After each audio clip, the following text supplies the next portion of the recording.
The Prime Minister travelled to Leeds today and said that victims of grooming gangs have been ignored because of political correctness. Rishi Sunak announced a task force to help police but didn't mention any new funding. Labour called it inadequate, and one of the hundreds of abuse survivors from Rotherham told Look North victims have been used as a political football. David Rhodes reports. Over the past decade, there have been 5 different Prime Ministers and 6 different Home Secretaries. Every administration has pledged that lessons would be learnt from the horrors that saw children in Rotherham groomed for sex on a so-called industrial scale. How old was that? He was about 17, I think. Today, the Prime Minister visited a charity in Leeds to announce a new plan. That's what we're announcing today, a new expert police-led task force, tougher sentencing and a new legal duty on those working with children to report abuse. For decades, over 1,000 children were groomed and exploited in the South Yorkshire town. Many of those convicted so far have been from a British Asian background. The government says it plans to collect more data on the ethnicity of those who prey on children. We have to be honest about the fact that some of these gangs have been overwhelmingly British Pakistani males. The authorities, whether that's social workers or teachers or police officers, when they've become aware of these problems, have turned a blind eye. Ethnicity is not a reason not to come down hard and shouldn't be.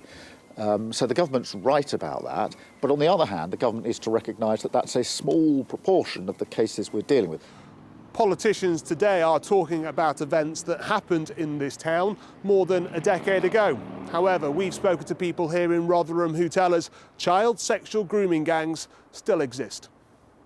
Many forces are still dealing with historical allegations, but last year 484 sexual grooming offences were recorded in Yorkshire. Things have improved. More cases are being brought to court. The ladies that I represent constantly complain that their cases take too long, and more input in terms of investigators and the court process in terms of more trials more quickly would certainly be welcome to them. Today's announcements have been made against the backdrop of the local elections. Conservative politicians have blamed Labour for what happened in Rotherham. I've heard all this before. I've lost count how many politicians I've met, Prime Ministers, Home Secretaries. Sammy Woodhouse, a survivor from the Rotherham scandal, today met the Home Secretary. I can't help but feel this is, something about politics, which myself and other survivors feel really angry about because we're constantly used for political gain. What we need to start and do is focus on the actual cause, and we're still not doing that. For more than a decade, our politicians have pledged to eradicate the crime of child sexual grooming, but many victims are still left waiting for justice. David Rhodes, BBC Look North, Rotherham. Let's bring you up to